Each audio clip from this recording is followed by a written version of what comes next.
Hi guys, I'm Jess. Welcome back to my channel. So I decided to do one of those things where you put on the makeup while you're discussing things. Like I've watched a lot of things like Fundy Fridays and what's the other one? The Murder Mystery Mondays, and I was like, oh, that's really cool. But the problem I'm having is I don't know how to wear makeup and I am not a very good multitasker. So that is why you did not see the first part of this. I'm gonna try and continue, but I'm probably gonna finish the makeup before I finish the video. And don't expect anything amazing with the makeup, because if you're looking for like a MAC makeup artist, that I am not. So without further ado, we are going to be talking about finance. I'm creating a new series called Financial Fridays where we talk about things related to finance. I love finance. I figured why not talk about it?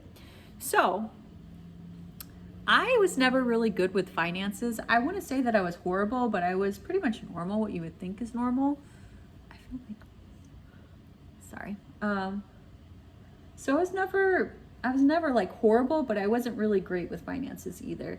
I did not have an emergency fund. I had nothing in savings, nothing in retirement, but I used to watch Susie Orman back in the day when it was on, and I used to read all the financial articles because I was very interested in finance. But I wasn't one of those people that actually applied what I read. It was just, oh, that's nice to know.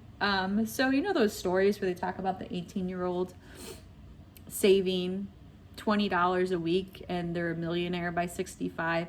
I heard about those stories. I just never applied it. I think even my economics teacher, he talked about like how we could become millionaires if we save $7 a day. But then you think about how much $7 a day is. 7 times 7 is 49. That's like $50 a week. And when you're young, especially when you're just out of high school where you're making minimum wage, $50 a week is like a third of your paycheck.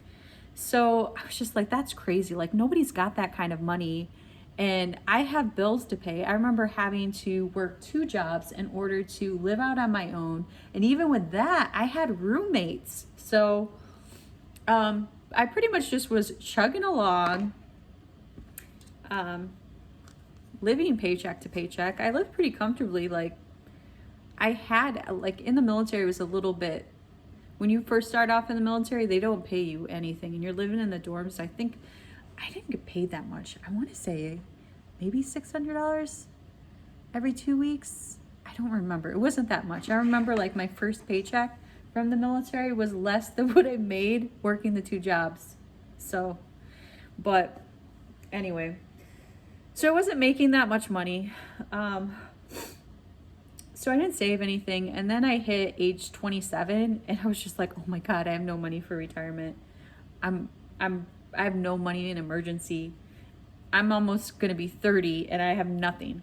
So that's when that kind of like freaked me out, and I started saving for my retirement. So when I started saving for my retirement, I saved $5,000 a year because that was the max you could put in. And I did that for 2 years before I heard about Dave Ramsey. So with Dave Ramsey,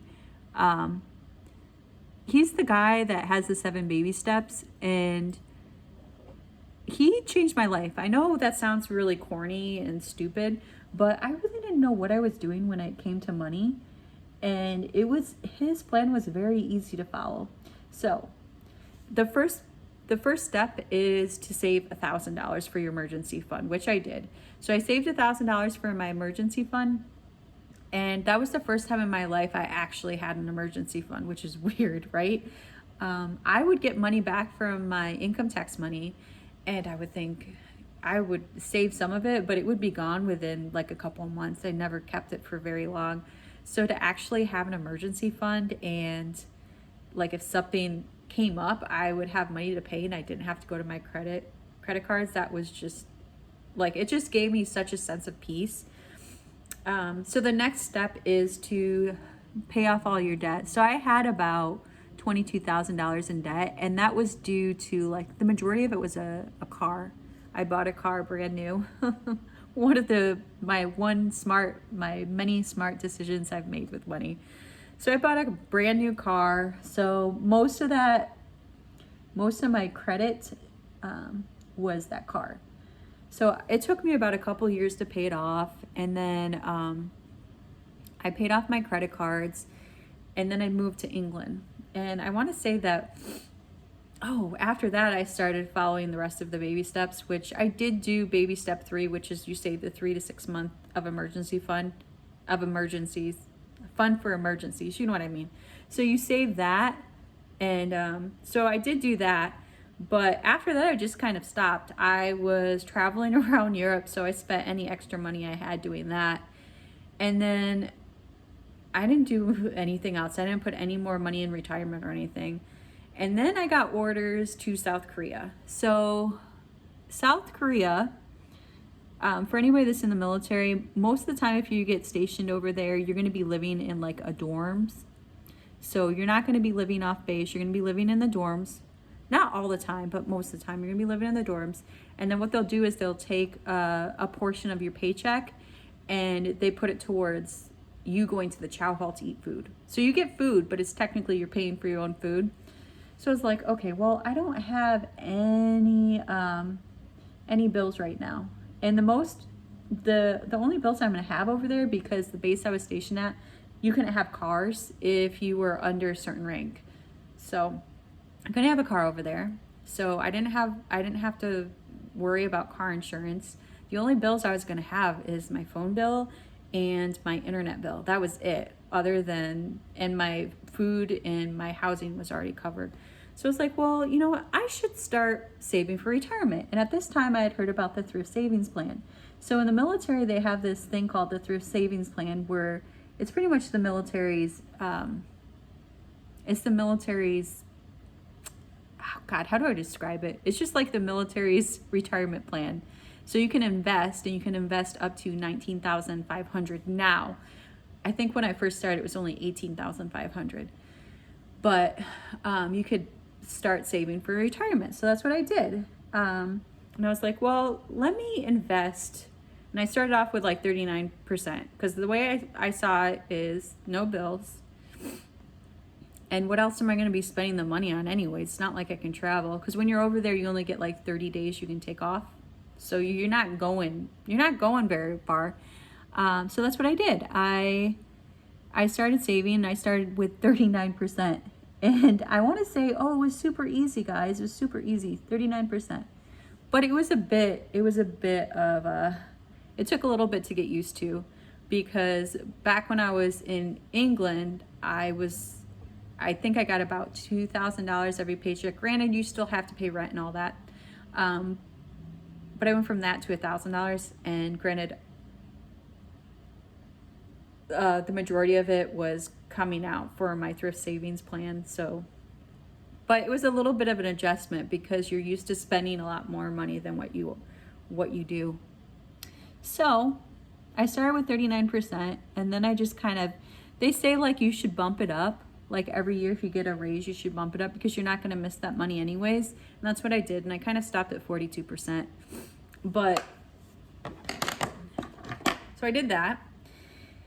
And then I was there a year, and I saved about $9,000. And then the next year I went to Japan. And with Japan, I was like, okay, guys, I don't think I can do this. This is very hard. I don't think people do this with the phone right there. I think they do this with like a mirror, so it's not really creepy. But I think it kind of is creepy. Sorry about that. Anyway, so I moved to Japan, and I was like, okay, well, I'm probably going to have to cut back, because I'm going to be living off base. Things are more expensive, blah, blah, blah. But I decided to just try it for like the first paycheck, because I was like, if worst comes to worst, I'll just pull the money out of my emergency fund and then fix it. But I was able to do it in Japan, so I was like, okay. And I did the same thing in South Korea, and then I did the same thing back in the States, and I was able to keep up with it. So around the same time, probably like a year and a half after I heard about Dave Ramsey, I heard about the FIRE movement. And with the FIRE movement, I was just kind of like, wow, that's crazy, you know. But at the same time, these people were they were making like 6 figures and retiring after 10 years. I'm in the military. There's no way I'm going to make 6 figures in the military. So I was like, well, good for them, but that's probably not going to be for me. But then I started thinking, okay, they're making 6 figures, yes, but I'm also going to be getting a pension. And then I'm also already saving 42% of my income, right? So if I'm already saving 42% and I'm already living on less, because right now, on average, I've been making about $48,000 a year. Now by investing I think it's 19,500 every year, I'm living on, I want to say it's 33,000 a year. And then I'm part of the old pension plan for the military. I'm not part of the blended, so I will be getting a pension paycheck for the rest of my life after I get out of the military. And being that I am moving from enlisted to officer, my pension paycheck is going to be higher than what I am making right now. So my goal for the future is to continue to save until I get out of the military at 49. And at that time, I will have saved out of my own money. I think it amounts to a couple $100,000.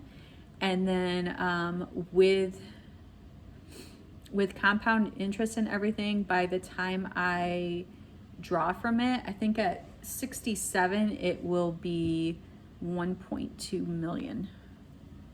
So, guys, I don't know about this makeup stuff. Anyway, so my goal is right now is I want to be able to be completely retired at 49. I'm not going to say that I'm not going to go back to work, just because I've had time where I'm off for a month from school and you get stir crazy and you get bored. So, but I want to be able to choose where I'm going to, what I'm going to do, where I'm going to live. If I want to spend like 3 weeks in the tropics, I can do that and not have to ask for anybody's permission. God, this is very hard to do. Good on the people that do this. I don't think I'll do it again. But that's my goal, is to retire. I think that's everybody's goal. But I guess for my video, I just wanted to show that you don't have to have 6 figures to do this. And I know what you guys are thinking, well, it must be nice because you have a pension. And granted, I know I'm like one of the few people that have a pension left. That's kind of the ways of, that's going out of style. Like, that's not going to be around probably within the next 20 years. So, but I didn't realize that I was going to get into this nursing program that I'm in right now. I was planning on getting out at 20 years with just the enlisted pension, and that I think is around $20,000 to $24,000 a year. So my goal was to save up enough money where it would cover the cost, the difference, which I think would have been $13,000 a year for 10 years until I get to my retirement at 59 and a half, where I can pull from my TSP. That was my goal originally. But since I'm going to be an officer, if I stay in for the 10 years, then that means that I'll be making, I think it's 54,000. I think it's 54,000 a year. So, and that's plenty to live off of. Well, that's all I have for today, guys. I know this is kind of a weird video. I feel weird in it. I feel like I talk and then I put on the makeup. Like, how do people stay and do this like twice? This is really weird. And my face looks orange. Is that the lamp or is that the foundation? I don't know. Maybe I'm pale. Maybe it's from the sun or the lack of sun. But you see, I'm like white, orange, white, orange, gray. Anyway, that's all I have for today. Happy Friday. I hope your finance is doing great. You guys have a great weekend.